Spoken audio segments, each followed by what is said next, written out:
The bottles went into the garden at 6 in the morning. Pell carried them in a wooden crate, 4 bottles of brandy, sealed, the labels expensive, the glass catching the grey Yorkshire light. He carried them as he carried everything, without expression, without complaint, with the efficiency of someone who had been performing this task every month for years and who no longer considered it unusual.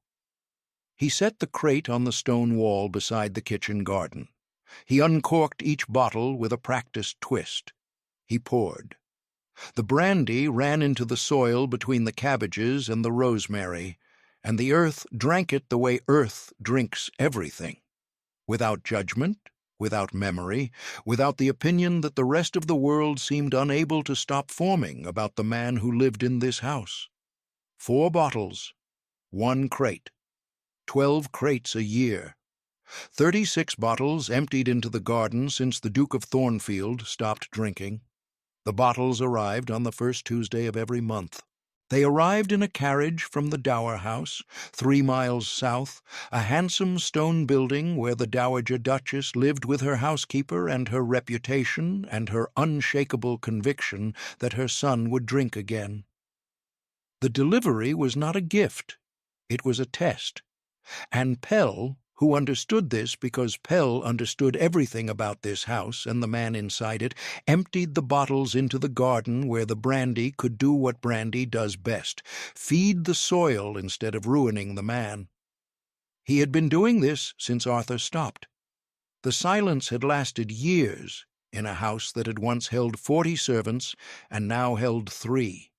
Pell, Mrs. Thorne the cook, and Arthur.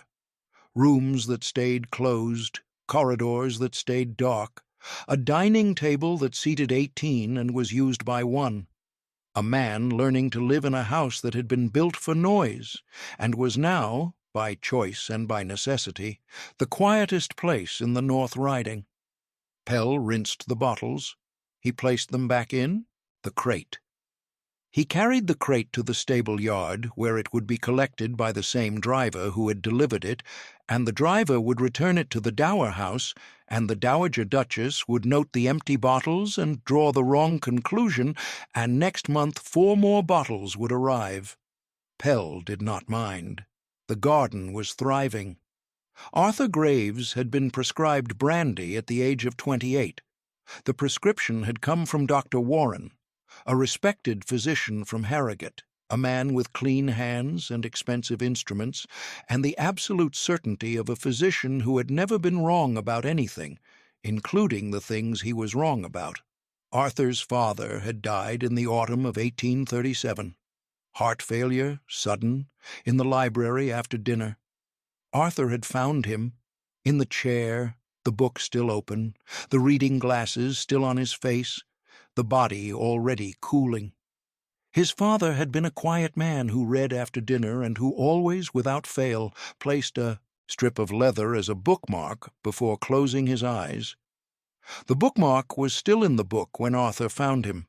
It was still in the book now, page 214, where Arthur had left it, because moving the bookmark meant his father had finished reading, and his father had not finished reading.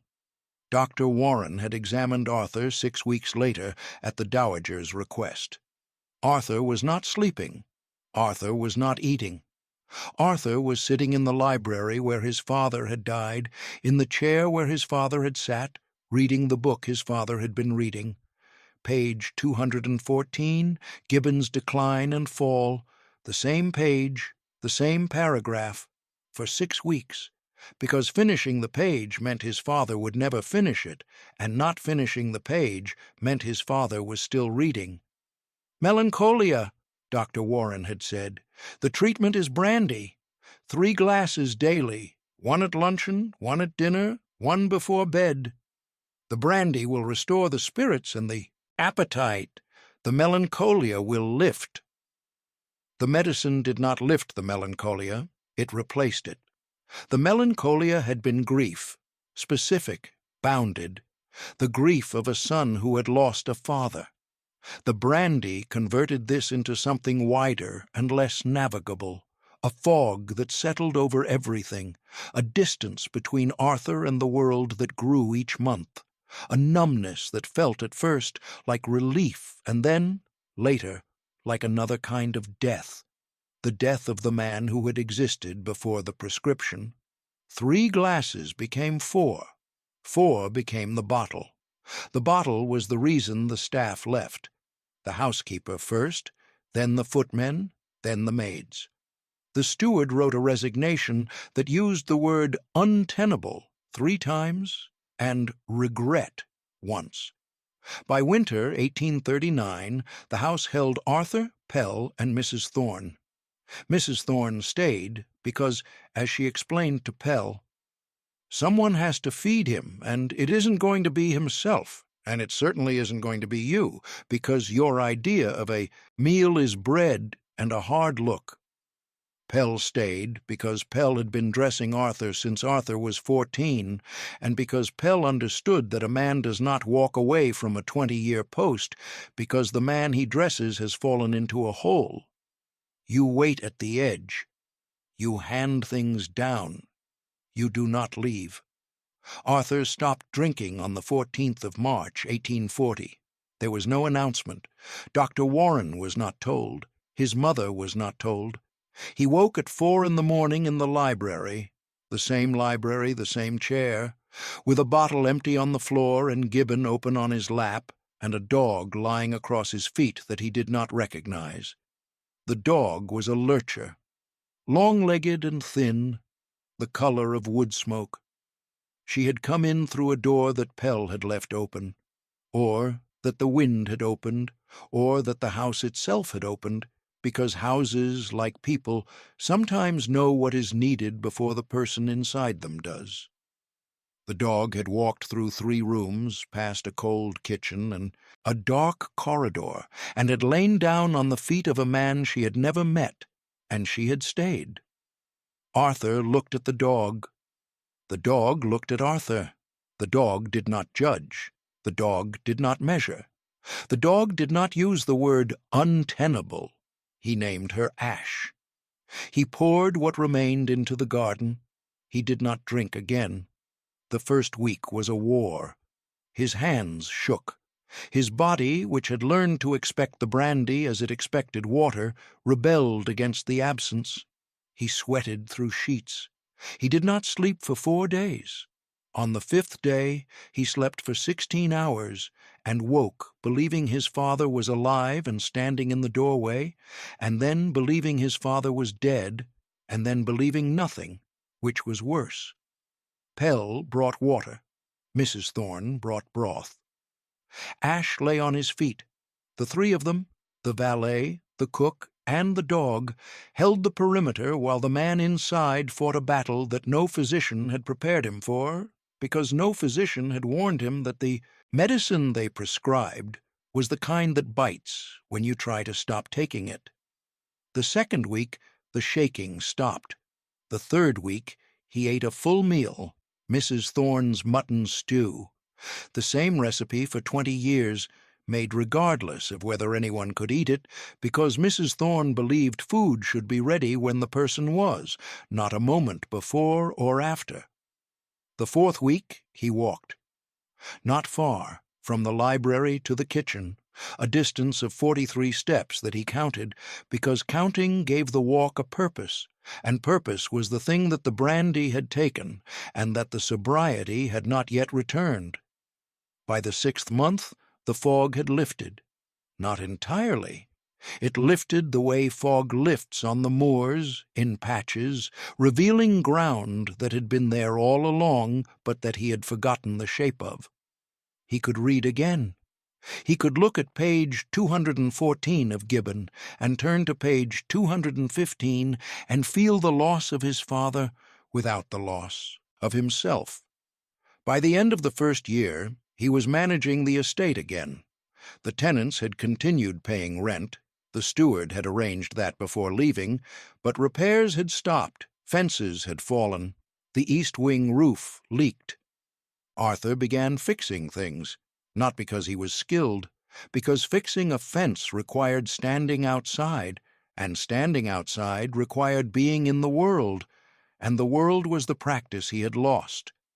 Pell helped. Mrs. Thorne fed them. Ash followed at Arthur's heels the way lurchers do, loyal, watchful, nervous around everyone except the one person they have chosen.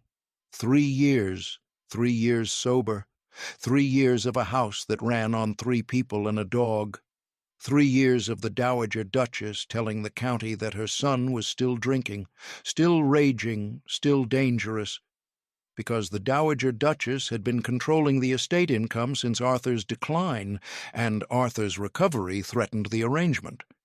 If he was well, he would resume management. If he was well, the money stopped flowing to the Dower House.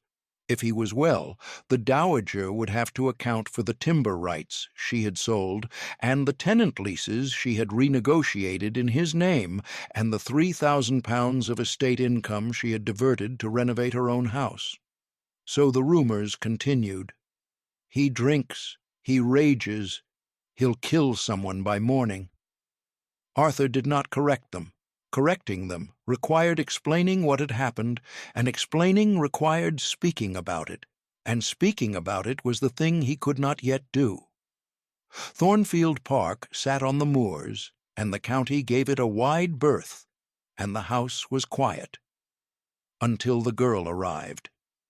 Edith Lockhart arrived at Thornfield Park on a Thursday in November in a cart that had cost 2 shillings and that smelled of turnips, carrying a canvas bag that held everything she owned: 2 dresses, a shawl, a pair of boots with a hole in the left sole, a comb, and the household ledger from her mother's shop, the one she had kept since she was 15, in her own hand because her father couldn't add and her mother wouldn't learn, and someone had to track the money even when there was no money to track. She was 28. Her father, a wool merchant in Cayley, had died 2 years ago, leaving debts that swallowed the shop, the house, and whatever dignity her mother had been holding together with her fingernails.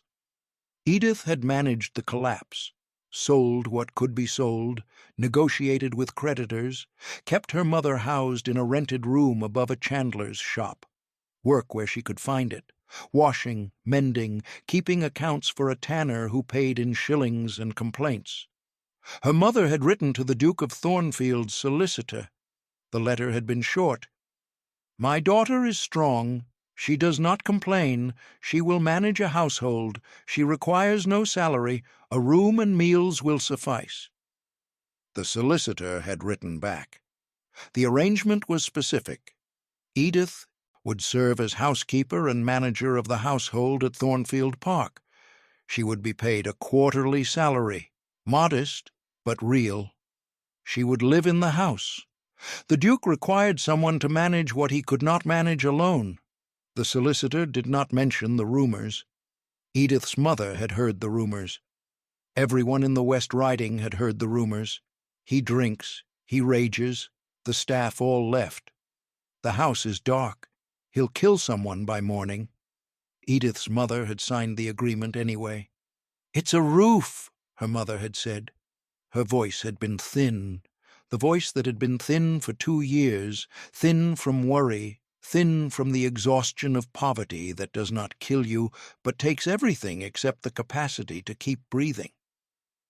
"It's a roof and meals and a salary, and if he's as bad as they say, you leave, you come back, but the money arrives first. And if he's worse than they say, then you leave faster." "Mother." "Edith, I have 23 shillings. The rent is due." Friday. "The chandler has told me twice that the room above his shop is wanted by someone who can pay on time. 23 shillings. You tell me what the alternative is." Edith had not answered. There was no alternative. That was the answer. She had watched the landscape change, the mills giving way to farmland, the farmland giving way to moors, the landscape stretching under a November sky that was not gray, but a dozen grays, layered like wool, heavy with rain that had not yet decided to fall. Thornfield Park appeared on the horizon. Suddenly, after nothing, a dark shape against the sky. Stone, 3 stories, wings that extended in both directions, a drive that had not been raked in months, a garden wall with, she noticed this, vegetables growing between the stones, healthy and green, which was strange for a house the county called abandoned. She paid the cart driver. She stood on the drive. She looked at the house. The house looked back with the blankness of a place that had stopped expecting visitors. A dog appeared at the corner of the house, long-legged, wary of strangers. The dog stopped. The dog assessed. The dog did not bark. Lurchers rarely bark, which is one of the reasons they are valued by poachers and by men who prefer quiet. "Hello," Edith said to the dog. The dog circled her once, sniffed her boots, and walked back. She had come. This was, Edith would learn, an invitation. She followed the dog around the side of the house to the kitchen entrance. The front door, she would later understand, had not been opened in 18 months. People who lived at Thornfield used the kitchen door.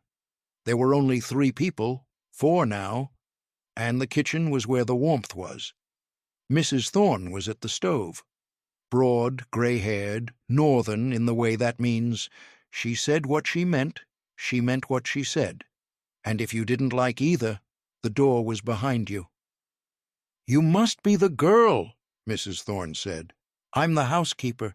You're 28, and you've come from Keighley in a turnip cart. You're the girl. You'll be the housekeeper when you've lasted a week. Tea? Please. Good. People who refuse tea in this house don't last. The last steward refused tea. He lasted 4 months. Pell has never refused tea. Pell has lasted 20 years. Draw your own conclusions." Edith sat at the kitchen table.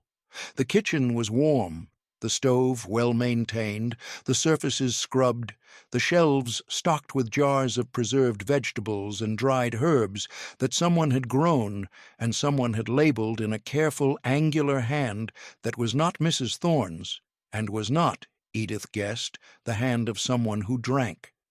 She noticed this. She filed it. She said nothing. Mrs. Thorne poured tea.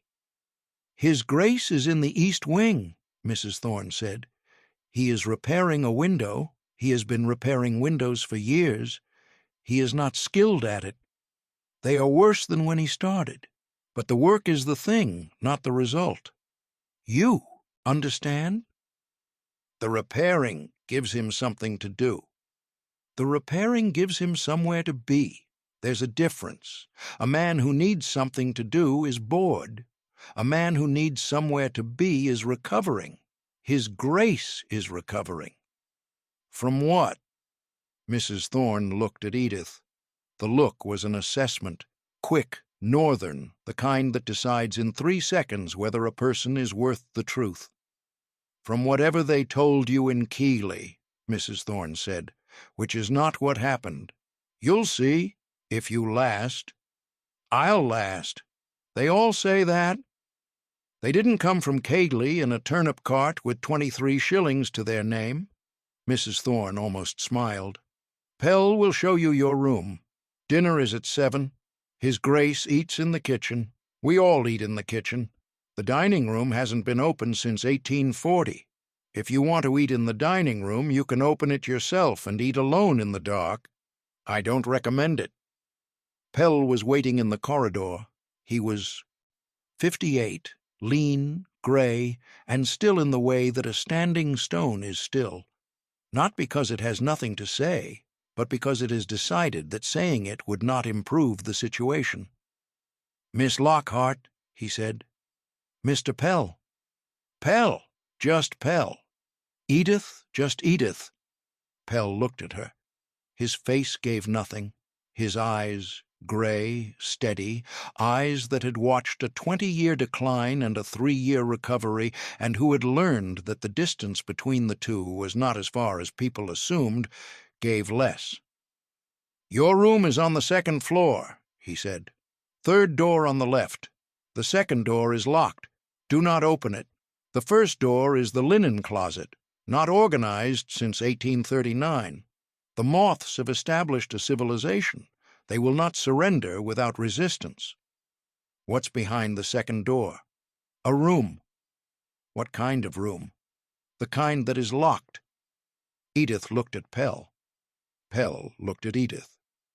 Pell won, because Pell always won, because Pell had been winning staring contests with people who asked too many questions since before Edith was born. "I'll organize the linen closet," she said.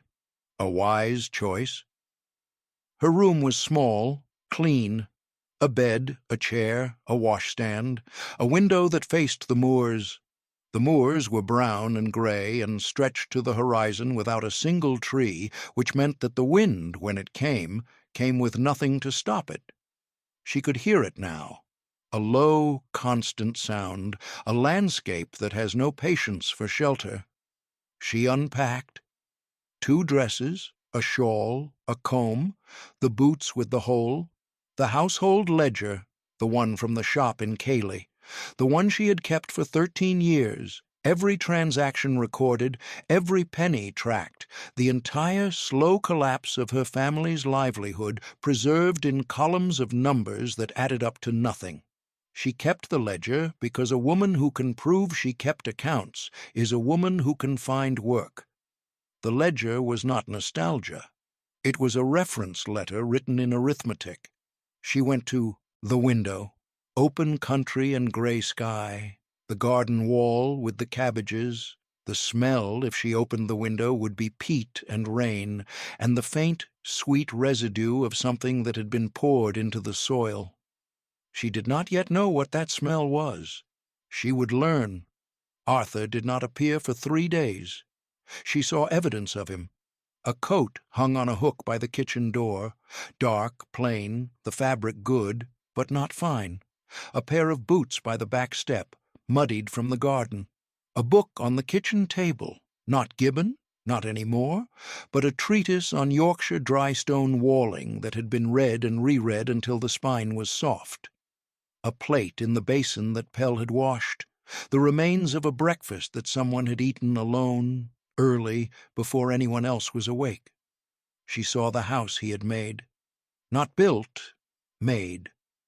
The kitchen was warm because someone maintained the stove. The garden was productive because someone tended it. The corridor from the kitchen to the east wing had been swept recently. The rest of the house was dusty, closed, but this corridor, the corridor that connected the only inhabited rooms, was clean. The path of a man's daily life, preserved in the absence of dust. She saw the dog. Ash followed Arthur, and when Arthur was in a room Edith had not entered, Ash lay in the corridor outside, and the position of the dog told Edith where the man was, the way a compass tells a sailor where north is. On the first evening, she ate in the kitchen with Mrs. Thorne and Pell. Arthur did not appear. His plate, a bowl of Mrs. Thorne's stew, a piece of bread, was taken to the east wing by Pell and returned empty. "He eats alone?" Edith said. "He eats when he's ready," Mrs. Thorne said. "Some nights that's here, some nights that's there. He'll eat here when he's decided about you." "Decided what?" "Whether you're staying." On the second day, Edith opened the drawing-room. She did not ask permission. The drawing-room had been closed, the furniture covered in sheets, the curtains drawn, the air holding the staleness of a room that had been breathing its own breath for 3 years. She pulled the sheets. She opened the curtains. She opened the windows and let the November wind in, which was cold and sharp and smelled of peat, and the room shuddered and woke up the way rooms do when someone reminds them that they exist. She found under the sheets furniture that was good, not fashionable, Yorkshire good, oak, heavy, built to last through centuries of wind, a writing desk with a drawer that held stationery, and a pen and an ink bottle that had dried solid, A bookcase with volumes that had not been touched since 1839. She could tell by the dust line, which ended at a precise horizon, the date the room was sealed. She cleaned the room. She did this not because she had been told to, but because a room that is closed is a room that has been given up on. And Edith, who had spent 2 years managing a collapse, understood that the first step in stopping a collapse is opening the doors.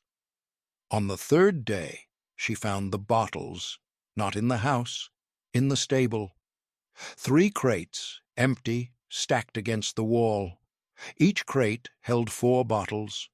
The bottles had been rinsed. She could tell by the watermark inside the glass. The labels said Hennessy. The crates were dated September, October, November. 3 months, 12 bottles, all emptied. If the rumors were true, if the Duke drank, these bottles would not be rinsed, stacked, and stored. They would be thrown, broken, hidden. A man who drinks hides the evidence. A man who does not drink rinses the evidence and puts it in crates because the evidence is not shameful. It is routine.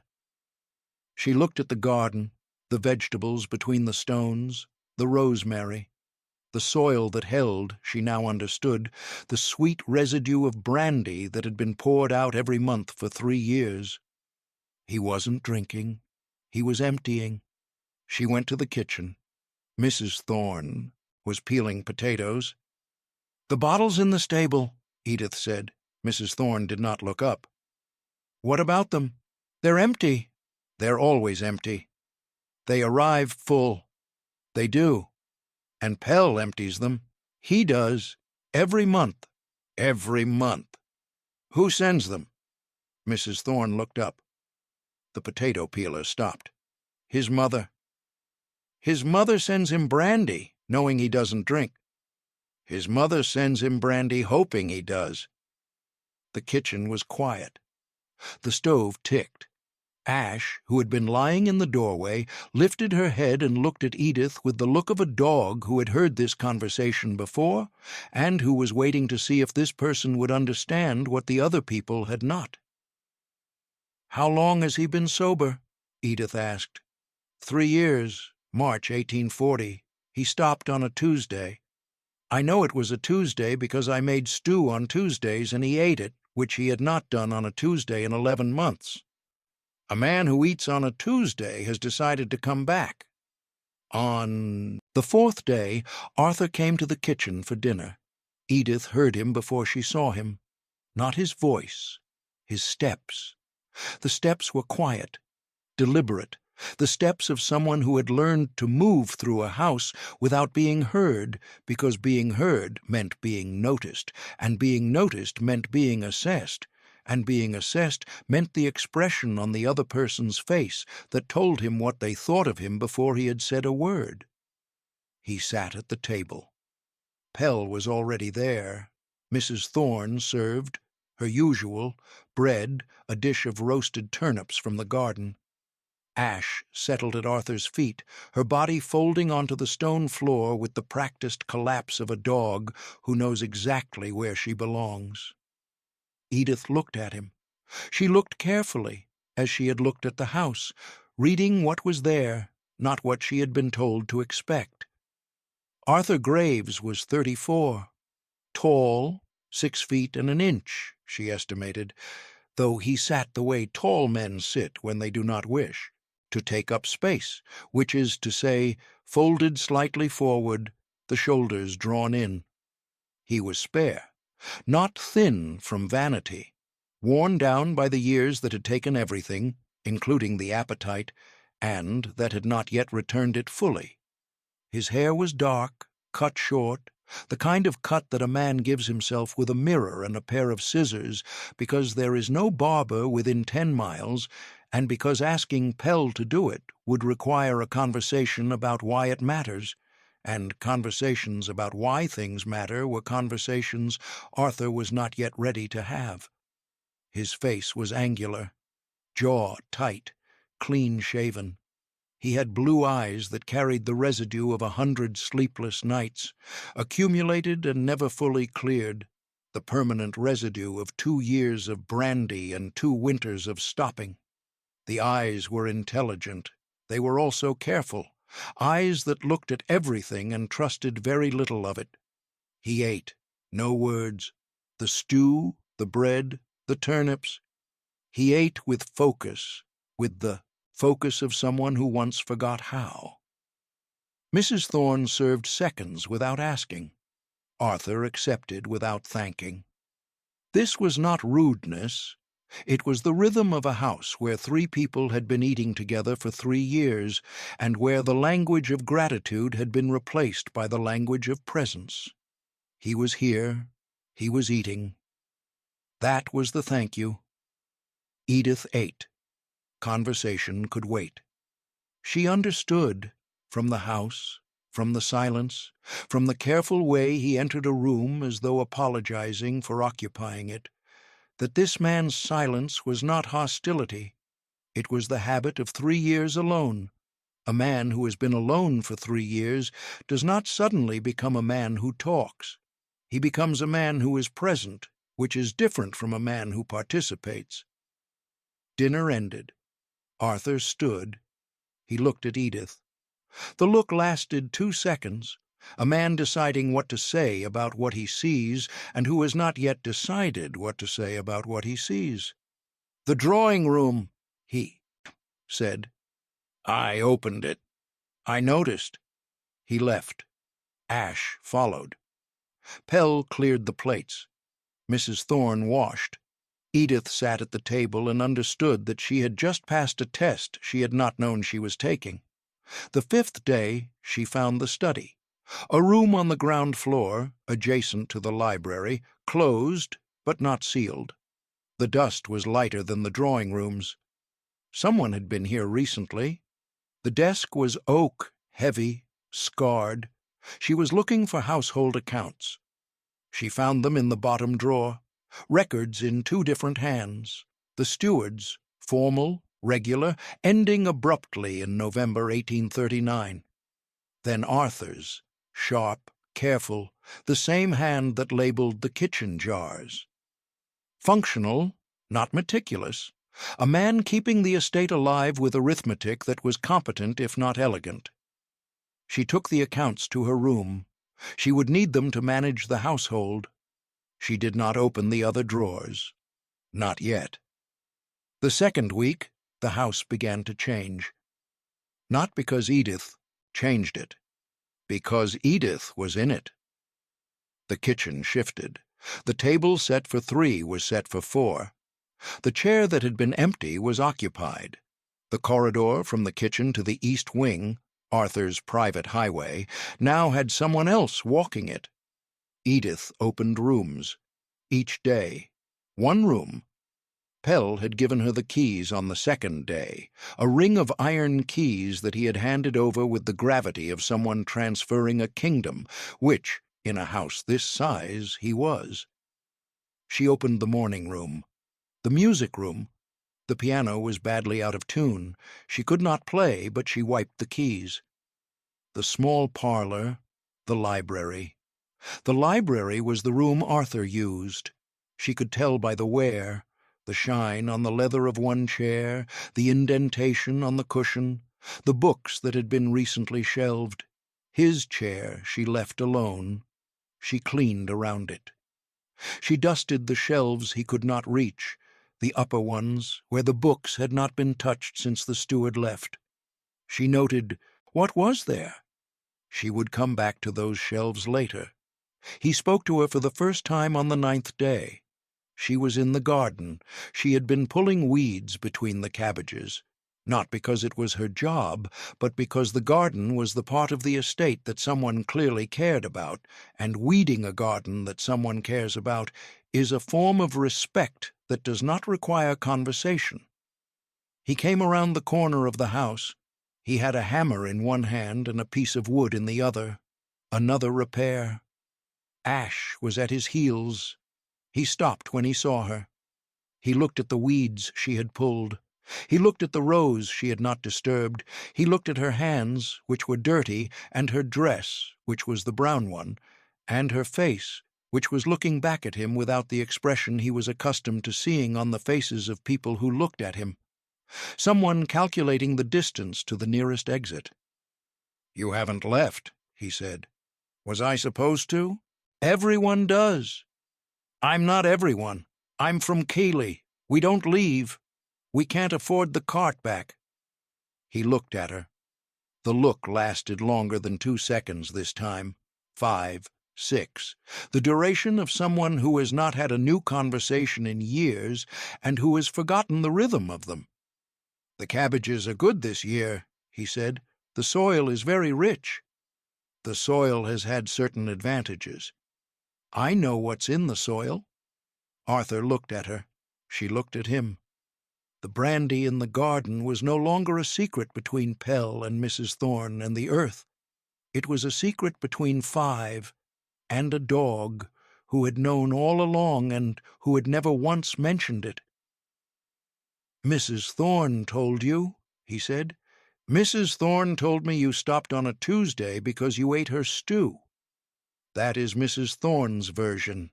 In Mrs. Thorne's version, everything important begins with stew. And in your version, Arthur looked at the cabbages, at the soil, at the garden wall where the rosemary grew. "In my version, a dog walked into the library and lay on my feet, and I decided that if a creature with no reason to stay had chosen to stay, then a man with every reason to leave could choose not to." He went back to the window frame. Ash followed. Edith stayed in the garden and pulled weeds, and did not cry because crying was not something she did, but the muscles in her face did something that crying would have done if she had let it, and she filed the feeling away her habit, noticed, recorded, not yet named. That evening she went back to the study. She had found the accounts on the 5th day. She had not opened the other drawers. Now she opened them. Pen nibs, sealing wax, blank paper, correspondence, and beneath the correspondence 3 letters she had not been looking for.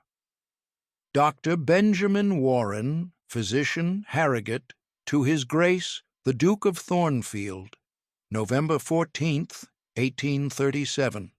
Your Grace presents with melancholia following the recent loss of His Grace's father. The spirits are depressed. The appetite has ceased. Sleep is disturbed. I recommend brandy, 3 glasses daily, taken at regular intervals, to restore the humors and lift the spirits. The treatment should continue until the melancholia resolves. A second letter. Same physician. 6 months later. 18th May, 1838. His Grace's condition has not improved. The brandy should be increased to 4 glasses daily. I recommend His Grace also take port wine with dinner. The melancholia is persistent and requires more vigorous treatment. A third letter. Different handwriting, not the physician's. The dowager's. Dr. Warren, my son's condition continues to deteriorate. He has dismissed the staff. He does not leave the house. He is drinking heavily. I hold you responsible for the original prescription, and I expect you to manage the consequences. I require a written statement confirming that His Grace's condition renders him unfit to manage his own affairs, so that I may assume temporary control of the estate income. Please send your assessment at your earliest convenience. The physician had prescribed the brandy. The mother had used the brandy to take the money. Edith read the letters 3 times. She placed them back in the drawer. She closed the drawer. She sat at the desk for a long time. She thought of the man in the garden, the man who had told her about the dog, who had stood among his cabbages and given her the truest thing he had, and whose own mother had used his worst year to empty his accounts. She thought of her own mother. 23 shillings. The rent due Friday. Her mother had sold her to this house because there was no alternative. The dowager had sold her son to the bottle because there was something to gain. The distance between the two mothers was the distance between desperation and calculation, and both distances ended in the same place, a child used as currency. The letters stayed in the drawer. A woman who has managed a bankruptcy knows that you do not reveal what you know until you know what to do with it. That night, she heard him. Not his voice, his footsteps. 2 in the morning. She knew the time because the moor wind shifts direction at 2, and the shift woke her, as it had every night since she arrived. The wind turned, and in the turning she heard the floorboards. He was walking, not the deliberate walk she had come to recognize, the measured, purposeful walk of a man moving between rooms. This was pacing, back and forth, the East Wing corridor, 43 steps one direction, 43 steps back. She counted from her bed her habit, automatically without deciding to. Going to him was not the answer. A woman who has managed a collapse knows the difference between a crisis and a bad night, and a bad night is not a crisis. A bad night is the body remembering what the mind has decided to forget. A bad night is the price of recovery, the interest on a debt that has been paid in full, but that the body does not yet believe is settled. The pacing stopped at 3. She heard the kitchen door. She heard Mrs. Thorne's voice, low, indistinct Mrs. Thorne, woken by the same footsteps and who had gone downstairs, not because she was asked, but because Mrs. Thorne had spent 3 years learning the sounds of this house, and the sound of pacing at 2 in the morning was the sound that meant stew. In the morning, Edith found a bowl in the basin, washed, the remains of stew scraped clean, a spoon beside it. Arthur did not appear at breakfast. He did not appear at dinner. He appeared at 7 the following evening, at the kitchen table, as though nothing had happened, and Mrs. Thorne served dinner without comment, and Pell sat without comment, and Edith sat without comment, and Ash lay on his feet without comment, and the house held the bad night, the way houses hold all bad nights, silently, without judgment, and with stew. "Bad nights happen," Mrs. Thorne said later in the kitchen when Arthur had gone. "They happened every week the first year, every month the second, 3 or 4 times the third. They're not going backwards. They're just the body finishing a conversation the mind already ended. What do I do?" "Nothing." She paused. "You sit at the table the next day. You eat your dinner. You don't mention it. That's what we do. We sit at the table. If you are still listening, if you are in the house on the moors with the dog in the doorway and the woman from Keighley and the bottles that go into the garden every month, thank you. You stayed. And if you are new here, welcome. This is Duke of Hearts Romance. We tell stories about people the world wrote off. You are in the right place. Now, back to Thornfield. The 3rd week, the sister came. Lady Catherine Graves arrived on a Wednesday in a carriage that was polished and well-maintained, and that came from the next county with the urgency of someone who had received a letter from Mrs. Thorne, saying, "He's talking again," and who had dropped everything to see for herself. She was 30, dark hair like her brother, the same eyes, but warmer, the warmth of a person who had not spent 3 years alone. She moved through the house with the familiarity of someone who had grown up here and who remembered what it had been before and who could see, in the opened rooms and the swept corridors and the table set for 4, the beginnings of what it was becoming. She found Edith in the morning room. "You're the housekeeper," Catherine said. "I'm Mrs. Thorne's latest recruit." "Mrs. Thorne's description, I assume." "Mrs. Thorne's descriptions are accurate. I've learned not to improve on them." Catherine sat. She looked at Edith the same method, reading the evidence, not the surface. She saw the hands, calloused, working hands, the patched dress, the posture of a woman who had spent 2 years holding something together and who recognized, in this house, Another thing that had been held together by very few people. "He's talking," Catherine said. "He said 9 words to me yesterday. I counted. 9 words is a speech. Before you came, he averaged 3. Good morning, Pell." That was the daily total. He talked about the cabbages. The cabbages. Catherine's mouth moved. Not a smile, the shape of a smile, held back. He talked about the cabbages. "The soil has had certain advantages." His words? "The brandy." "Yes." "Then he told you." "Mrs. Thorne told me. He confirmed it, through the metaphor of cabbages."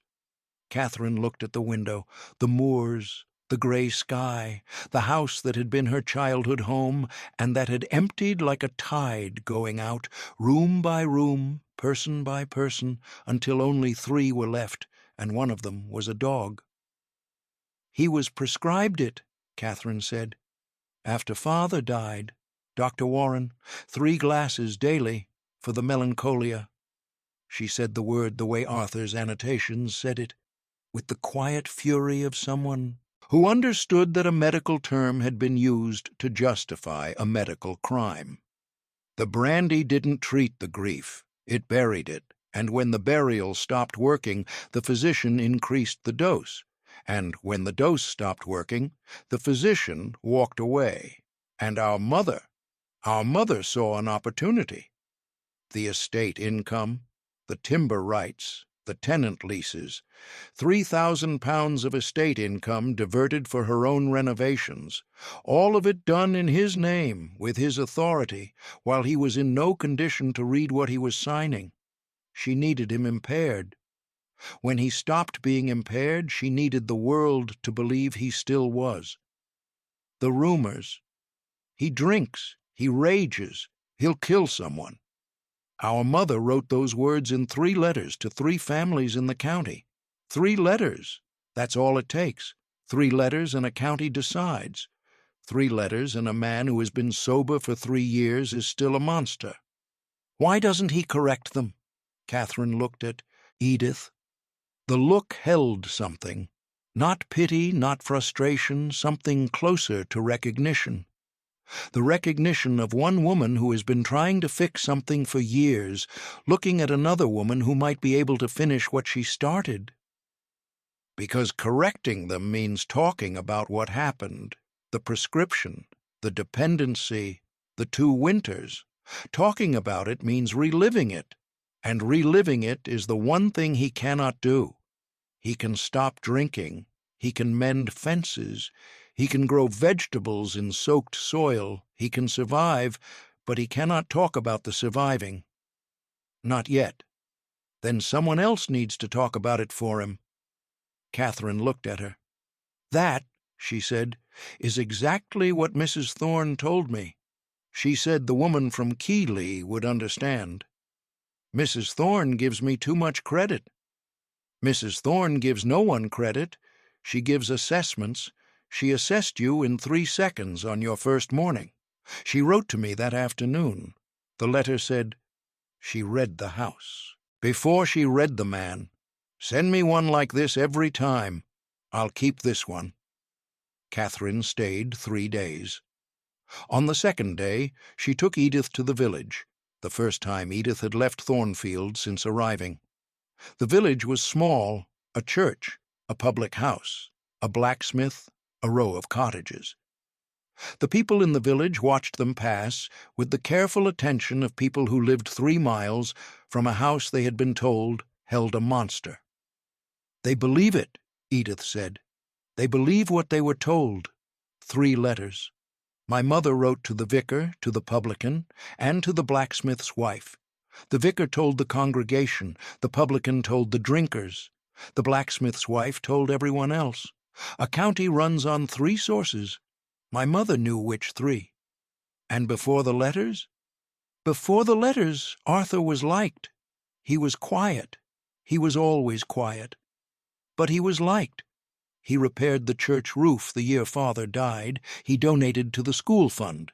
He let the tenant children fish the river. He was not a man who drew attention, but he was a man who did things, and people noticed the things even when they didn't notice the man.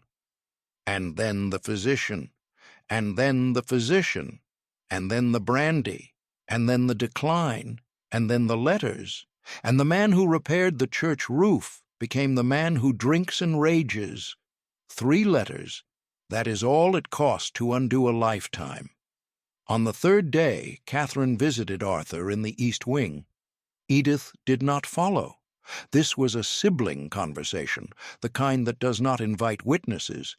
But she heard through the corridor Catherine's voice, firm, warm, carrying the frustration of someone who had watched for 6 years and who could not fix the thing she wanted most to fix. And she heard Arthur's voice, not the 3 words, not the 9 words, more. A full sentence, low, indistinct, the words inaudible but the tone clear, the tone of someone speaking to the one person who had never believed. The letters, who had never sent brandy, who had visited when no one else visited, and who had sat in the kitchen with Mrs. Thorne and Pell and Ash when the house was at its emptiest. Catherine left on the 3rd morning. She embraced Edith at the kitchen door, a brief, hard embrace, the kind that says, "Take care of what I cannot." "He painted landscapes," Catherine said. "Before, the moors. He saw them the way no one else did. If you can get him back to the brushes, you will have done more than I could in 6 years. I'm a housekeeper. I can't make a man paint. You can open the rooms. The painting will follow."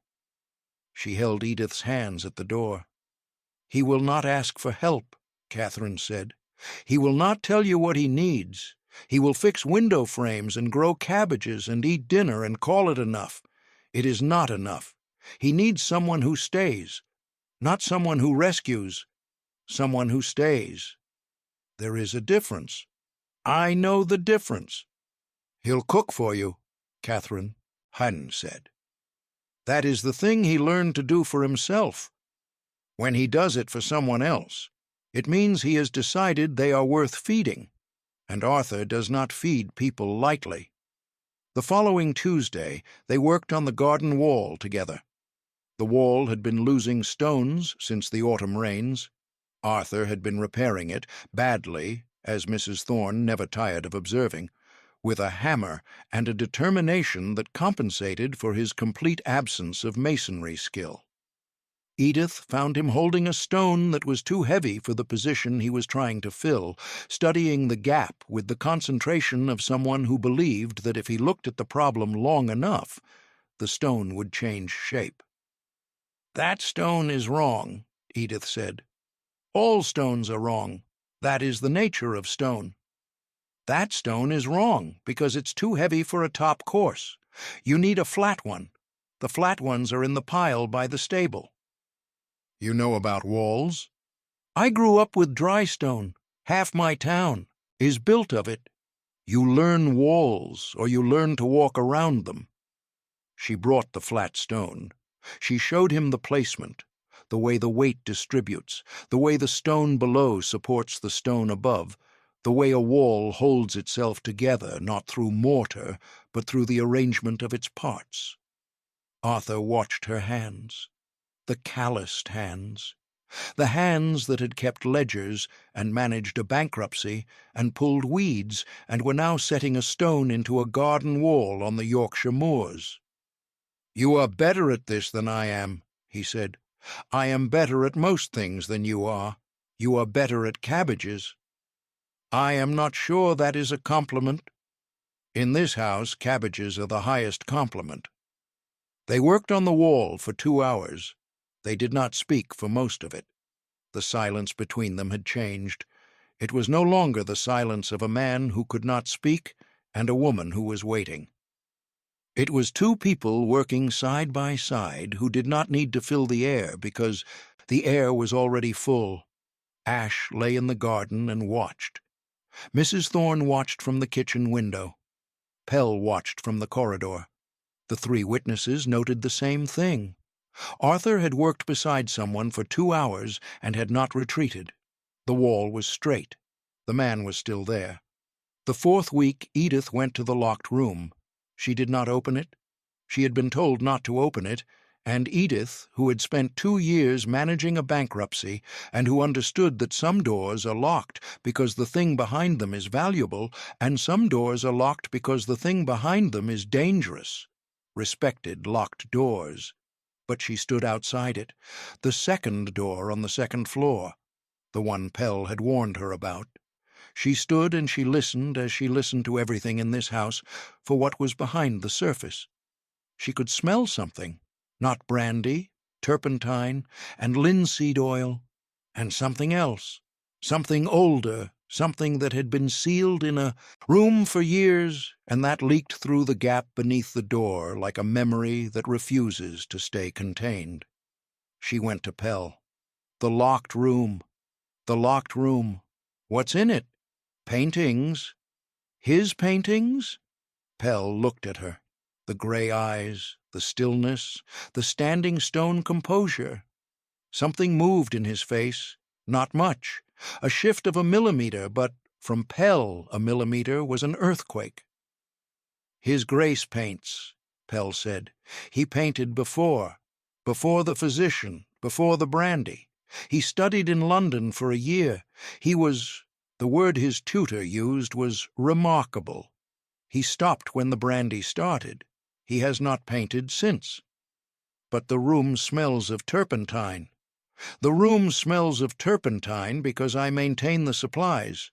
I clean the brushes once a month. I stretch new canvas when the old one's dry. I keep the room ready. For 3 years. For as long as it takes. Edith looked at Pell.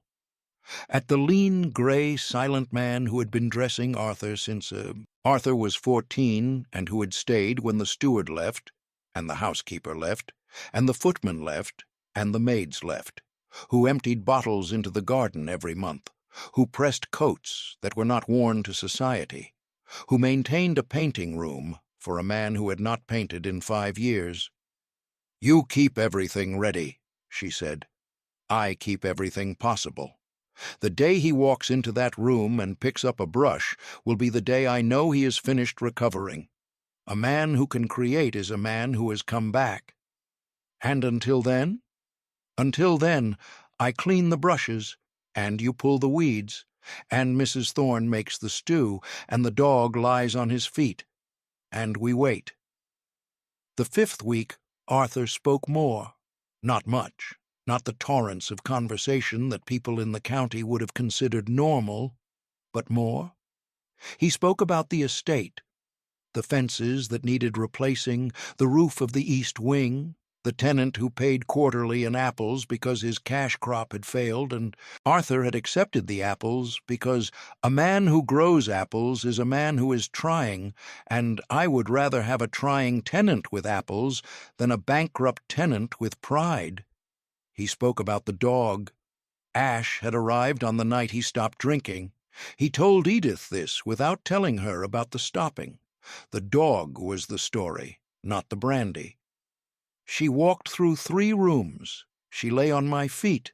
She has not left them since. "She leaves them when you leave the room," Edith said. "She lies in the corridor and waits. I've been using her as a map." "A map." "To find you. The dog always points north." Arthur looked at her. The almost smile, the muscles that moved toward expression without arriving. Edith, who had been counting his words since the cabbage conversation, noted this. The first time the muscles had moved toward a smile. He spoke about the garden. He had learned to grow things during the 2nd year, the year of recovery, the year of standing outside. Mrs. Thorne had taught him the vegetables. Pell had taught him nothing. Pell's expertise was coats, not vegetables. But Pell had carried the water without being asked, which was Pell's way of teaching. "You grew all of this," Edith said, looking at the kitchen garden, the rows neat, cabbages, leeks, carrots, rosemary, and tended with the care of a man who needed the growing the way other men needed drink. "The growing is the thing," he said, "not the vegetables." Mrs. Thorne said the same about the window frames. The repairing is the thing, not the frame. Mrs. Thorne is usually right. Don't tell her I said that. I wouldn't dream of it. She already knows. Over the following days, Edith read the house as she had read her father's ledger, methodically, without assuming she knew what she would find. She read the corridors. The ones Arthur walked were swept. The ones he did not walk were dusty. The pattern told her his daily route: kitchen, east wing, library, garden. Kitchen. A circuit. The circuit of a man who had built a routine from nothing and who held to it the way a sailor holds to a compass, not because the compass is interesting, but because without it you lose the horizon. She read the library. The books on the lower shelves, the reachable shelves, were arranged by subject, not by author. This told her he read for purpose, not for pleasure. Dry stone walling, roof repair, sheep husbandry, estate management, the books of someone who had been teaching himself to run a house and a farm and a life from scratch, one volume at a time. On the upper shelves, where Arthur could reach but rarely climbed to, she found the books that told a different story. A collection of pamphlets on the temperance movement, printed in Leeds and Bradford, the pages worn. One pamphlet had been read so many times the binding had split. The annotations in the margins were Arthur's hand, sharp, cramped, furious. The drunkard is the author of his own destruction. Arthur had underlined this and written beside it. The physician authored mine. The drunkard is the patient.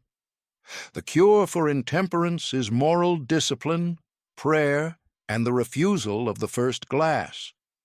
Arthur had written, the first glass was prescribed, the first glass was medicine, the moral discipline was the physician's responsibility.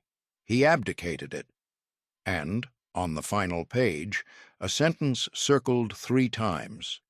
The physician created the patient and then blamed the patient for existing. Edith closed the pamphlet. She placed it back on the shelf. She understood now what the historical thread was. Not a personal failing, not a scandal, but a system. A system in which physicians prescribed the poison and the world punished the man who drank it. A system in which the prescription came first and the blame came second, and no one, in the space between the two, asked the question that should have been asked before either. Is this medicine, or is this the disease? Wearing medicine's clothes? That evening, she brought the accounts to the library. She had been working on them for a week, not correcting, not yet, mapping. A woman who has kept ledgers for 13 years does not correct on the first pass. She maps. She reads the system. She understands what the person who wrote it was trying to do before she shows them what they did wrong. Arthur was in his chair. Ash was at his feet. The fire was burning. He maintained it himself, which was another thing he had learned during the years alone, another act of self-sufficiency that the world would have called menial and that Arthur called survival. Your timber rights, Edith said. What about them? You are selling them at the 1839 rate. The rate was set by your steward before he left. The market has increased 17% since then. You are losing approximately £62 a year. Arthur looked at her. Then he looked at the fire. Then he looked at her again. £62. £62 a year for 3 years. That is £186 you did not collect because no one was here to tell you the rate had changed. Pell did not tell me. Pell presses coats. Mrs. Thorne makes stew. Ash lies on your feet. None of them are qualified to assess timber valuations. And you are? I am a woman from Keighley who kept a wool merchant's accounts for 13 years. I watched my father lose everything because he could not read a market. I can read a market. Your timber is underpriced.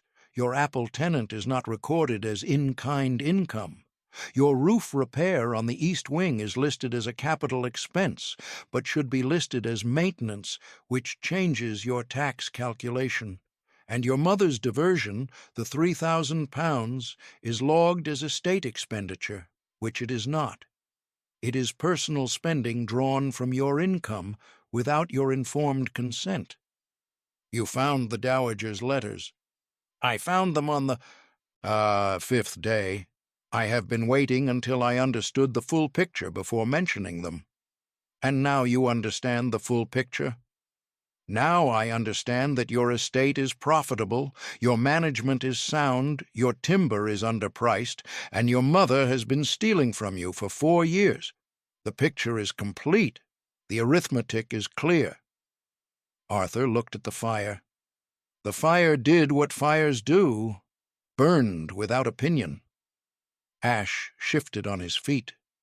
The library held the silence the way libraries do, not emptily, but fully, a room that contains thousands of voices in books and 2 voices in chairs and one truth that has just been spoken. You speak about arithmetic, he said, the way Mrs. Thorne speaks about stew, as though it can fix anything. Stew kept you alive. Arithmetic will keep your estate. These are not different skills. They are the same skill applied to different ingredients. That is the most practical sentence I have ever heard. That is the highest compliment I have ever received, he smiled, the second real smile. Edith counted it her habit of counting everything, automatically, without deciding to, the ledger in her head, recording a profit that no timber valuation could match. The 6th week, Edith wrote to her mother. The letter was short. It said, "He does not drink. He has not drunk in 3 years. The house is quiet. The people are good. I am managing the household. The salary is real. I am safe." The letter stayed in the drawer. She put it in the drawer of her desk, and she looked at it, and she thought about her mother. 23 shillings, the rent due Friday, the voice that had been thin from worry. And she understood something that she had not understood when she left Keighley. Her mother had not sold her. Her mother had done the arithmetic. The arithmetic had said, your daughter in a dangerous house with a salary is better than your daughter in a safe room with no rent money. The arithmetic was not love. But the arithmetic was not cruelty either. It was the mathematics of a woman with no options left, and Edith, who had kept ledgers since she was 15, understood mathematics even when the mathematics hurt. She sent the letter the following day. She included 1 month's salary. She did not include what she had found in the desk, the physician's prescription, the dowager's letter requesting control, the full shape of the arrangement that had brought her here. That was not for her mother. That was for someone else. That week, Edith walked to the village. She went on foot, 3 miles along the moor road, the wind at her back, Ash trotting beside her because Ash followed whoever was walking, and Edith was walking. The village was the one Catherine had shown her. Church, public house, blacksmith, a row of cottages. The people watched her pass. Some nodded. Most did not. She stopped at the blacksmith's shop. The blacksmith's wife, a broad woman named Mrs. Ogden, who had heard the 3 letters the dowager had written and who had repeated them faithfully because that was what blacksmiths' wives did, was in the yard. "You're from Thornfield," Mrs. Ogden said. "I am." "And how is His Grace?" "His Grace is repairing a garden wall, badly." Mrs. Ogden looked at her. The look carried the village's entire opinion of Thornfield Park, the dark house, the raging duke, the empty rooms, the monster on the moors. "My husband shot His Grace's horse before the trouble," Mrs. Ogden said. "Every quarter, good horse, good man, quiet but good. Paid on time, tipped the boy, donated to the church roof when it needed it." She paused. "The letters came from the dower house. 3 letters. We all knew where they came from. We didn't know they were lies. Did anyone ask? No one asks. Letters come and people believe, and by the time someone thinks to ask, the believing has hardened and the asking feels like disloyalty. That's how it works. Not with proof, with repetition. Edith bought nails. The estate needed them. She walked back with Ash trotting beside her. The moors stretched in every direction, gray and brown, and the wind came without anything to stop it, and the house appeared on the moors as it always appeared. Suddenly, after nothing, a dark shape against the sky, but not dark the way the village believed. Dark the way stone is dark, solid, permanent, waiting. Arthur was in the garden when she returned. He was standing by the wall they had built together, looking at the moors, the view he had not painted in 5 years, the view that held color only he could see. "You went to the village," he said. "I bought nails." "You bought nails, and you talked to someone. Mrs. Ogden, the blacksmith's wife." Arthur was quiet.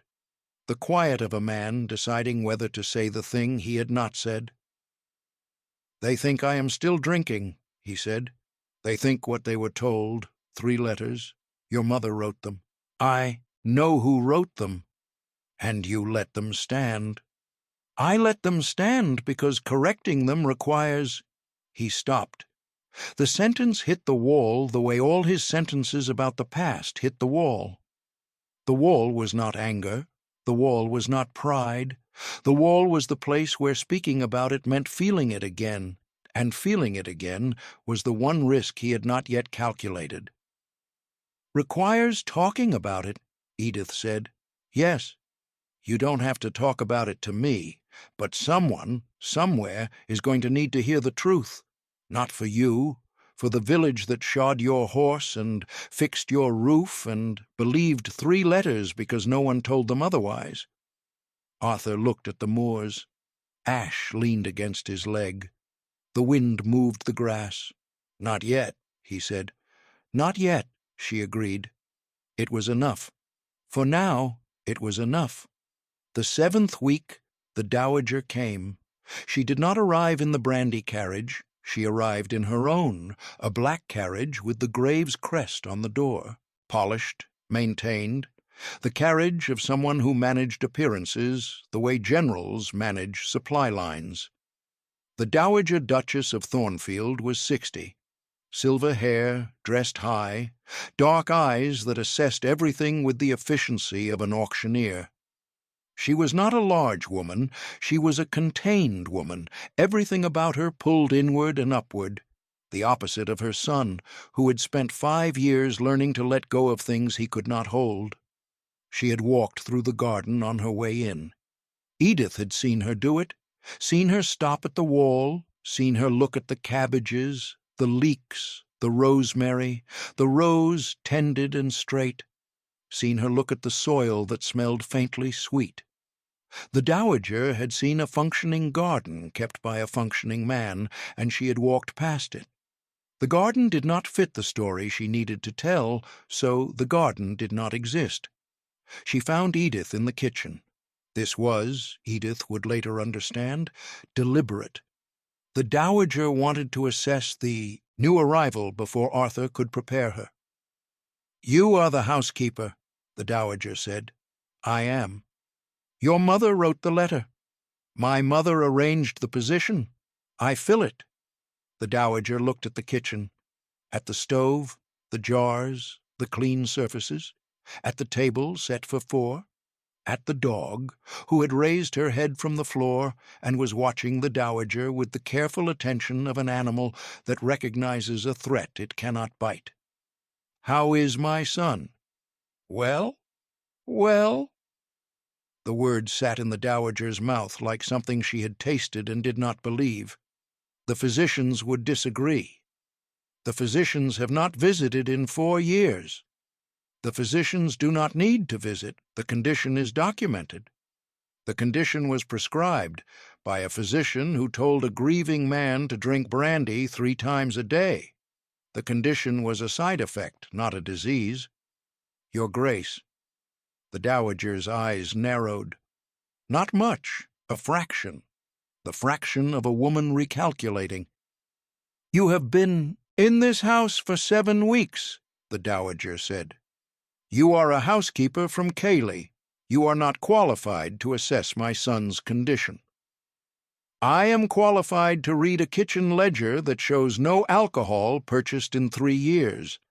I am qualified to count empty bottles in a stable that arrive monthly from a carriage I recognize. And I am qualified to notice that the man who lives in this house tends a garden, repairs his own windows, manages his own tenants, and eats stew with his cook every evening at 7 o'clock. That is not a man who drinks. That is a man who stopped. The dowager left. She did not finish her tea. Ash watched her go with the satisfaction of a dog whose territory had been defended by someone other than herself for the first time. The 8th week, Arthur asked Edith about Keighley. They were in the garden. He was replacing a section of the stone wall, badly, as Mrs. Thorne had warned, and Edith was pulling weeds. The November cold had given way to December, cold, which was the same cold but with more conviction. Your father was a wool merchant, he said. This was not a question. He had read the letter her mother had sent. My father was a man who bought wool and sold debt. The wool was a hobby. The debt was the vocation. And you managed the accounts. Someone had to. He couldn't add. My mother wouldn't learn. I started at 15. I kept the ledger for 13 years. Every penny in, every penny out. The last 3 years of that ledger are a detailed record of how a man who cannot add can subtract an entire family's livelihood. You brought the ledger. I brought the ledger because a woman who can prove she kept accounts can find work. The ledger is not a souvenir. It is a reference letter written in arithmetic. Arthur set down the stone he was holding. He looked at her. I have been managing this estate for 3 years, he said. The accounts are in the desk. I have done my best. My best is not good. I've seen them. You've seen the accounts? I found them when I was looking for the household records. Your income is underreported by approximately 11%. Your timber rights are being sold at the 1839 rate, which was set by the steward before he left, and which has not been adjusted for the market increase. Your tenant in the Northfield is paying in apples, which is generous of you, but which you have not recorded as in-kind income, which means your total revenue appears lower than it is, which means— She stopped. He was looking at her with an expression she had not seen on his face before. Not the almost smile, not the careful assessment, something else, something closer to relief. Which means, he said, that I have needed a woman from Keighley with a ledger since 1840. Which means you have been underpaying yourself for 3 years, and no one told you because the only people in this house are a valet who presses coats, a cook who makes stew, and a dog. The dog is an excellent judge of character, but a poor accountant. I've noticed. She took the accounts. She corrected them. She worked at the desk in the study, the desk where the physician's prescription and the dowager's letter still sat in the bottom drawer, waiting. The 9th week, he told her about the painting. Not directly. He told her about his father. They were in the library. She had moved her work there because the study was cold and the library had the fire, and the fire was where Arthur was, and where Arthur was, she had learned, was where the conversation happened, when conversation happened at all. My father read Gibbon, he said, The Decline and Fall. He was on page 214 when he died. I read page 214 for 6 weeks after. You couldn't turn the page. Turning the page meant finishing what he started. Not turning the page meant he was still reading. What did you do? Dr. Warren prescribed brandy. I turned the page on. The third glass. I finished the book on the fourth bottle. I do not recommend the method. Edith looked at him. He was looking at the fire, the way he always looked at the fire, with the concentrated attention of a man who has spent 3 years watching flames, because flames do not judge and flames do not leave, and flames, unlike physicians and mothers and county gossips, do the same thing every time. "And the painting?" she said. He looked at her. The look was sharp, the look of a man who has had something found that he was not ready to show. "Pell told you." "Pell told me nothing. Pell never tells anyone anything. The second-floor room smells of turpentine and linseed oil. Pell cleans the brushes once a month. I put it together." "You put everything together. It is a deeply inconvenient quality." "I am a woman from Keighley with a ledger. Putting things together is the only skill I have." "It is not the only skill you have. You also pull weeds without being asked. That is a skill of considerably greater value." The fire burned. The library held them. Ash lay between their chairs on the hearth, one paw on Arthur's boot, her tail near Edith's chair, the dog bridging the gap between two people who were not yet ready to bridge it themselves. "I painted landscapes," Arthur said. "The moors. The light on the moors changes every hour. I painted the same view 40 times, and it was never the same painting. My tutor said I had an eye. What he meant was, I saw things the way they were, not the way people said they were. I think that is why the brandy was so effective. The brandy taught me to see things the way they weren't. It was a relief for a while, until it wasn't." "And you haven't painted since?" "I haven't opened the door. Pell keeps it ready. Pell keeps everything ready. Pell has been keeping things ready for 20 years. If I died tomorrow, Pell would press my burial coat and lay out my Sunday shoes and maintain the brushes in the painting room for another 20 years on the chance that the afterlife has landscapes worth recording. That's not loyalty, that's love." Arthur looked at her. The fire moved. The shadows moved. His face, the lean face, the shadowed eyes, the jaw that held everything tight, did something it had not done in 3 years. He smiled. Not the almost smile, not the muscles that moved toward expression without arriving. A smile, brief, specific, the smile of a man who has heard something true and whose body has responded before his habits could stop it. Edith saw it. She did not file it. She held it. The 10th week, the mother came. Not Edith's mother, the other one. The dowager arrived with a constable from Skipton, a young man who was uncomfortable and who had been told, by a woman who was not uncomfortable, that the Duke of Thornfield was holding a woman against her will in a house on the moors.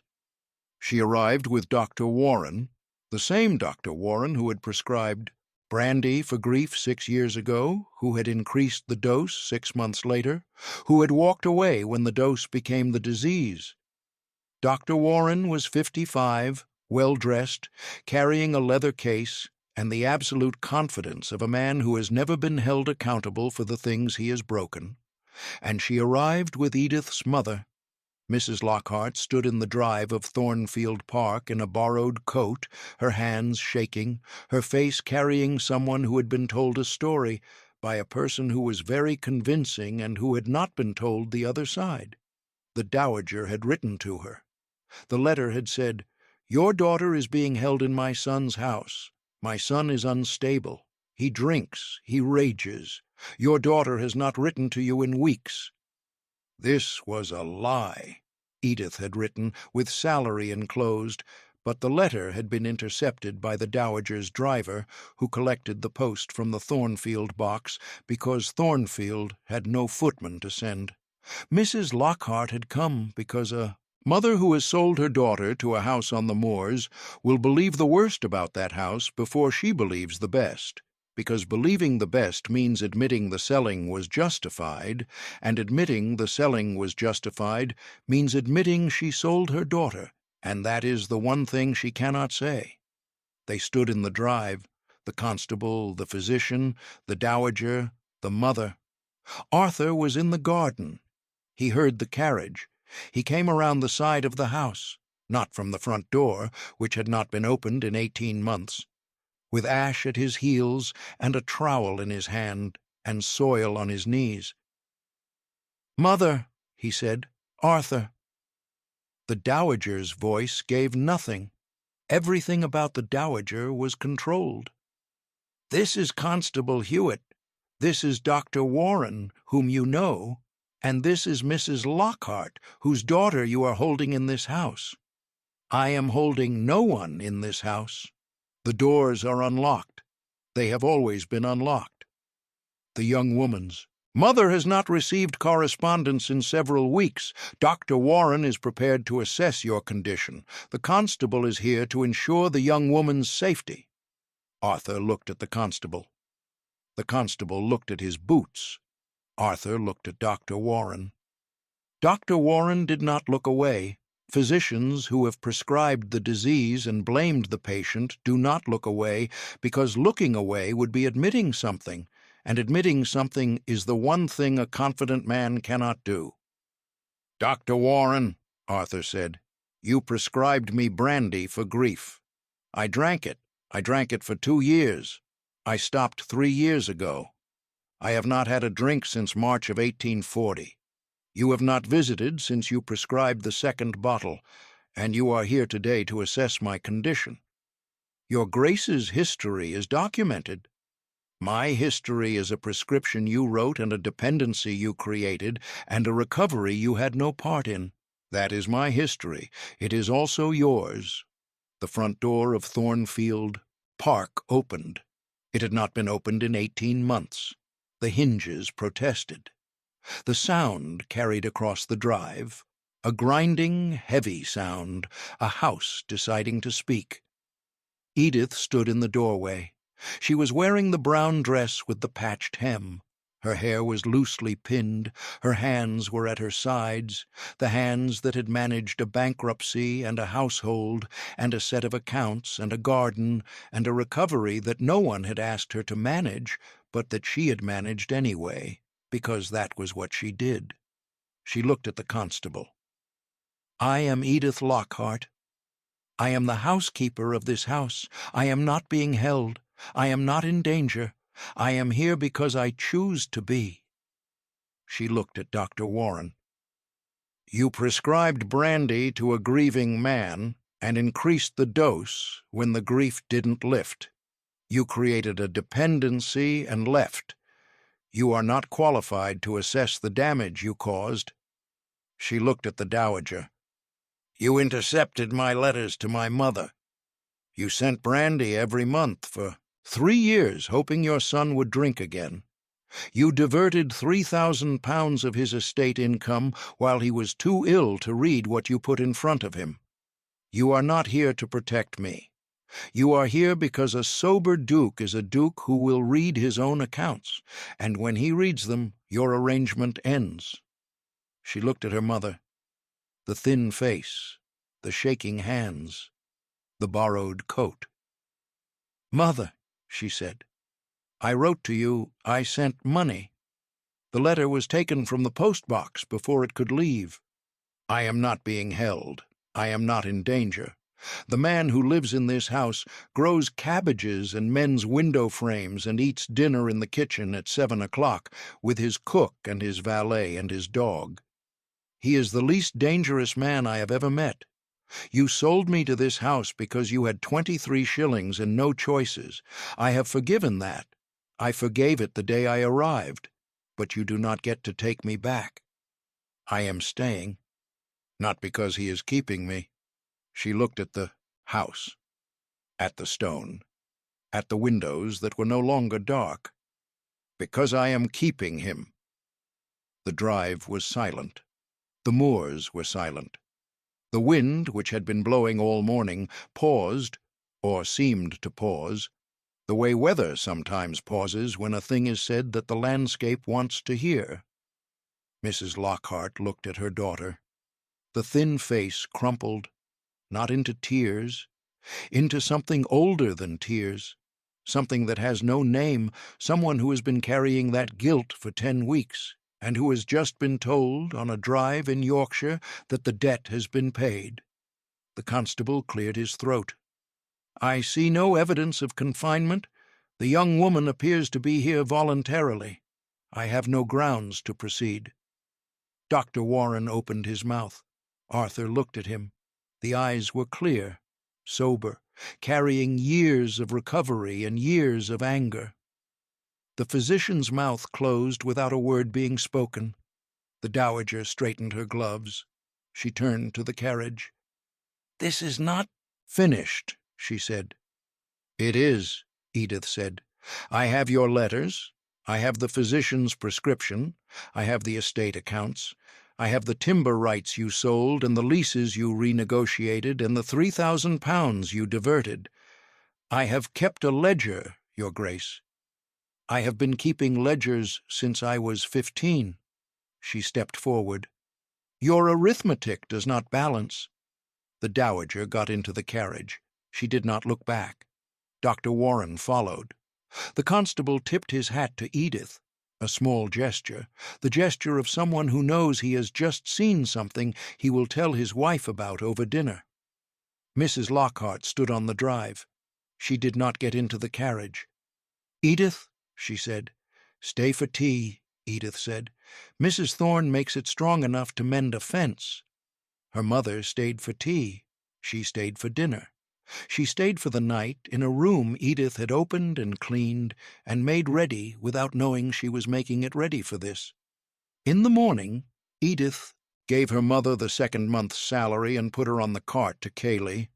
Mrs. Lockhart held the money and held her daughter and said nothing because the things that needed saying had been said on the drive, and the things that needed forgiving had been forgiven before the drive, and the only thing left was the holding, which is what mothers do when they have run out of arithmetic. That evening Arthur cooked dinner. Not stew. Mrs. Thorne made the stew. Arthur cooked eggs, scrambled with herbs from the garden, rosemary and thyme, chopped roughly, the cuts of someone who learned to cook alone and who has never been corrected because the only people who ate his cooking were a valet who would eat anything and a dog who had no opinions about herbs. He set the plate in front of Edith. The eggs, the herbs, a piece of toast, buttered. "You cooked," she said. "I cook every morning. You have never been awake early enough to see it. You cooked for me." Arthur looked at the plate, at the eggs, at the herbs he had cut from the garden that grew in soil fed by what Pell poured, at the woman sitting at the table in the kitchen of a house that had been empty and was no longer empty. "Catherine told you," he said. "Catherine told me what it means when you cook for someone. Catherine talks too much. Catherine talks exactly the right amount. You talk too little. Between the two of you, the average is almost normal." He sat across from her. Ash settled between them. The kitchen was warm. Mrs. Thorne had gone to bed. Pell had gone to bed. The house held only the two of them, and the dog and the stove and the eggs and the thing that had been building since the cabbage conversation, and the wall and the ledger and the 9 words and the 5 seconds and the almost smiles that had become real smiles. "I stood on the drive today," Arthur said, "after the carriage left. I stood there and I looked at the house, and I thought, the front door is open. The front door has not been open in 18 months, and a woman from Keighley opened it. I opened it because someone needed to stand in it and say the things you couldn't say. You said them better than I would have. I said them differently. You would have said them with facts. I said them with a ledger. The result is the same. The result is not the same.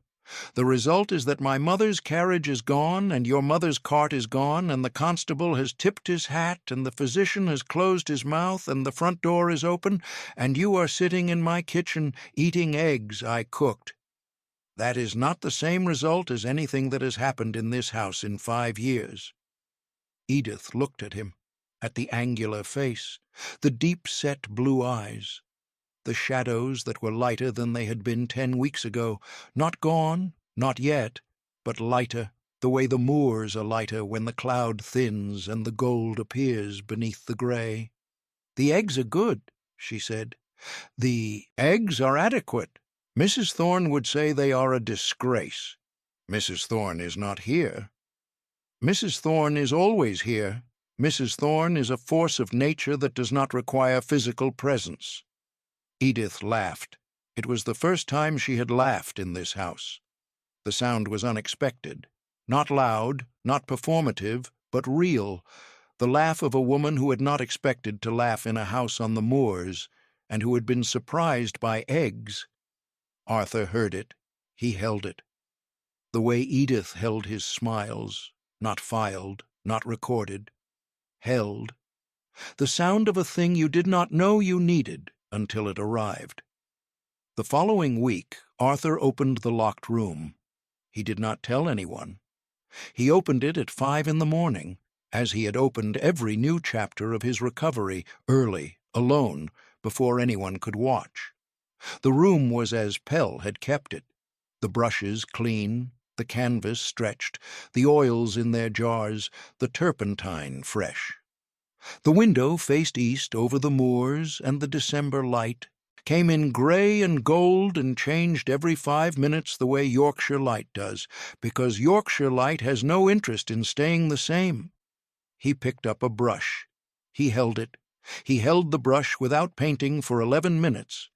Pell, who was listening from the corridor, because Pell always listened from the corridor, counted, and then he set it down and left. The next morning he held it for 20 minutes. The morning after that, 30. On the 4th morning, he made a mark. 1 stroke. Gray. The color of the moors at 6 in the morning when the light has not yet decided what it is. Pell found Edith in the kitchen. "He made a mark," Pell said. "A mark? 1 stroke. On the canvas. Gray."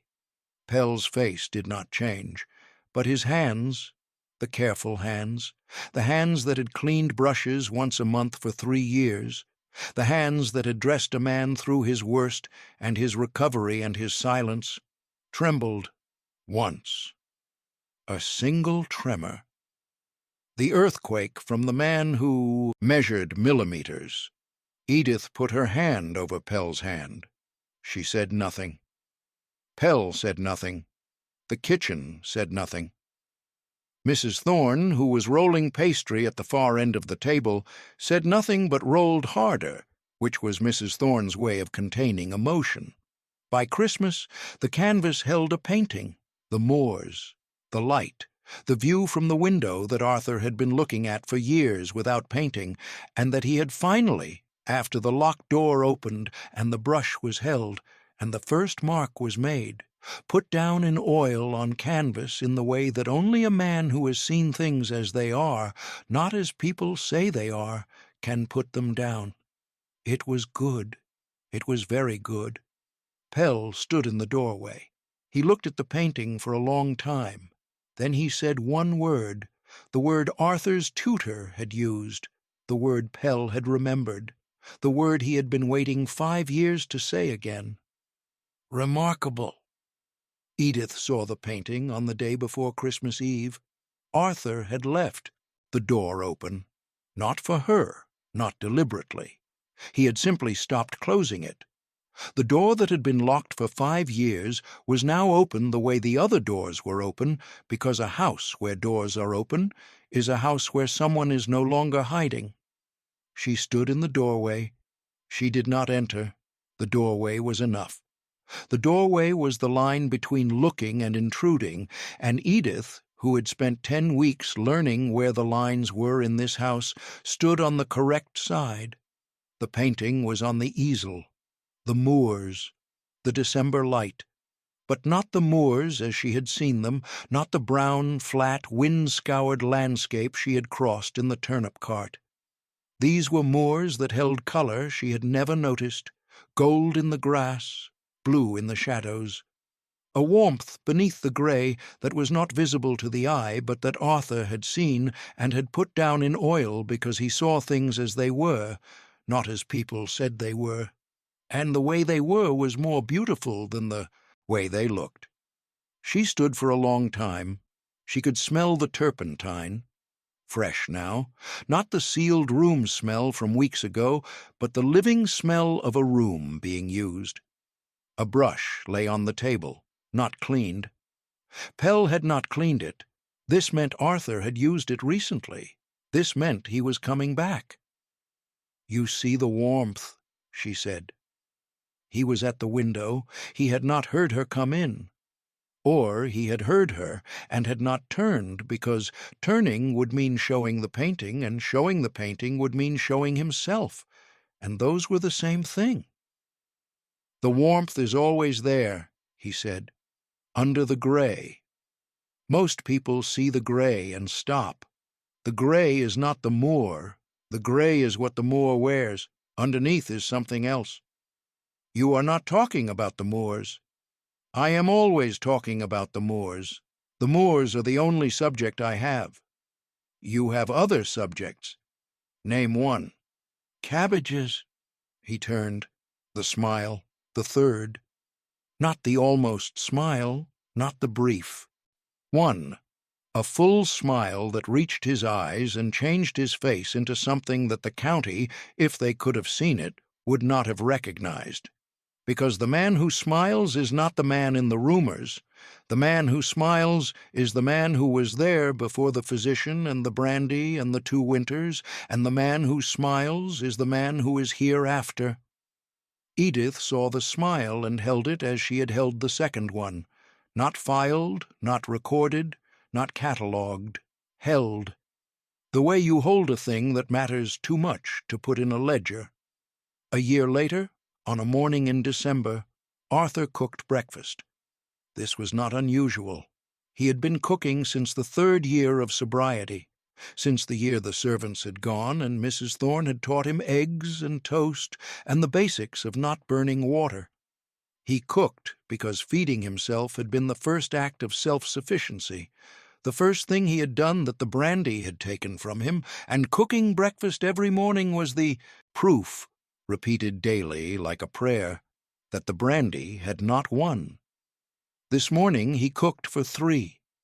Eggs, toast, the preserves Mrs. Thorne had put up in September from the garden plums, tea brewed strong enough to mend a fence. Edith sat at the kitchen table. She was wearing the blue dress, not the brown one with the patched hem, but a blue one that Catherine had sent from the next county, a blue that matched nothing and suited everything, and that Edith wore because it was warm, and because Arthur, when he had first seen her in it, had looked at her for 4 seconds instead of 2, and the additional 2 seconds had told her everything she needed to know. Ash lay on the kitchen floor between them, one paw on Arthur's boot, her tail near Edith's chair. The bridge. Mrs. Thorne was at the stove, pretending not to watch. Pell was in the corridor, pretending not to listen. The house had 6 people in it now: Arthur, Edith, Pell, Mrs. Thorne, a new gardener from the village, and Catherine when she visited. And the table was set for 4 and sometimes 5, and the corridors had footsteps in them, and the rooms were open, and the dining room had been opened, finally, although they still ate in the kitchen, because the kitchen was where the warmth was, and the warmth was where the life was. The dowager's brandy had stopped arriving. The dowager herself had stopped visiting. The estate accounts had been audited. Edith had compiled the report, 47 pages, every timber right, every renegotiated lease, every diverted pound documented. And the dowager's solicitor had written a letter of settlement that used the word regret once and the word repayment 3 times. Dr. Warren had not written. Dr. Warren did not write. Physicians who create the disease and blame the patient do not write letters of accountability. They move to the next patient and prescribe the next bottle, and the cycle continues. In the 1840s, physicians prescribed alcohol for grief, for pain, for sleeplessness, for melancholia, for the ordinary suffering of being alive. They prescribed it because they believed it worked. They prescribed it because their patients asked for relief, and relief was the one thing a bottle could deliver quickly. And when the relief became the dependency, and the dependency became the disease, the physicians did what physicians had done for centuries. They blamed the patient. The temperance movement blamed the drinker, not the bottle. The physicians blamed the patient, not the prescription. The county blamed the duke, not the cure. And the man who had stopped, who had poured the brandy into the garden, who had shaken through the first week and starved through the second, and walked 43 steps to the kitchen on the fourth, was still, in the eyes of the world, defined by the 2 years he could not stop, not the 3 years he did. Until a woman arrived in a turnip cart with a canvas bag and a ledger and calloused hands and the habit of reading houses before reading people, and she read his house, and she read his garden, and she read his bottles, and she read his accounts, and she read his silence, and she understood. Arthur set the plate in front of her. Eggs, toast, plum preserves. "The eggs are better than last week," Edith said. "Last week I overcooked them because you were arguing about the timber valuations." "I was correct about the timber valuations." "You are always correct about the timber valuations. That does not mean I can cook eggs and listen to timber valuations at the same time. You can fix a window frame and talk about cabbages at the same time. Window frames do not require timing. Eggs do." Ash lifted her head. Her tail moved. The dog who had walked into a library on the worst night and lain down on a stranger's feet and stayed, the dog who had stayed when everyone else left, put her head back down between the two people she had chosen and closed her eyes. The painting hung in the library. The moors, the light, gray and gold and changing every 5 minutes. Arthur had painted 3 more since the first. The garden in November, the drive in snow, and Edith's hands on a ledger. The last one, the hands. He had not shown her. Pell had seen it. Pell had said nothing, which was how Pell said everything. "The bottles have stopped," Edith said. "My mother's solicitor confirmed the settlement. The income reverts to the estate. The brandy was part of the arrangement. The arrangement is over." "And your mother?" "My mother is in the dower house. My mother will remain in the dower house. My mother and I have an understanding that does not require correspondence." "That is not an understanding. That is a silence." "It is a silence I have chosen. There is a difference between a silence that is imposed and a silence that is selected. I have had both. This one is mine." Edith took his hand. The hand that had held a bottle and then a trowel, and then a hammer, and then a brush, and now held hers. The hand that had shaken through the first week and steadied through the third, and learned to hold a brush again after years of not holding one. "You are not what they said," Edith said. "No, you were never what they said." "I was, for a while. The brandy made it true for 2 years. The sobriety made it a lie for 3. The world remembers the 2 years, not the 3. I remember the 3. You weren't here for the 3. I'm here now, and I read the house. The house told me everything." Arthur looked at her, at the brown eyes, warm, watchful, the eyes of a woman who had spent 10 weeks reading a house and a garden and a set of accounts and a man's silence, and who had reconstructed, from the evidence, the truth that the rumors had buried. "You arrived in a turnip cart," he said. "You grew cabbages in brandy. We are a very unusual household. We are a very good one. The kitchen held them. The stove, the table, the dog on the floor, the preserves from the garden plums, the eggs that were better than last week.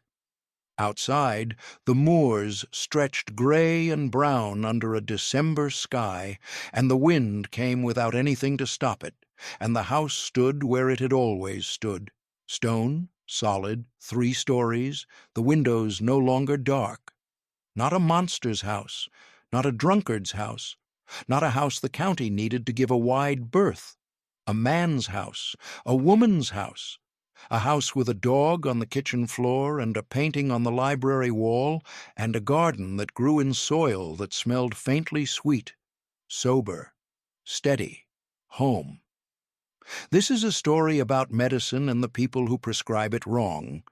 In the 1840s, physicians prescribed alcohol, brandy, port wine, spirits, as treatment for grief, for pain, for sleeplessness, for the condition they called melancholia. They prescribed it because they believed it worked. They prescribed it because the patient wanted relief and the bottle delivered it quickly. And when the relief became the dependency, and the dependency became the disease, the physician walked away, and the world blamed the patient. The temperance movement of the 19th century called drunkenness a moral failure. The physician called it a character flaw. The county called it a scandal.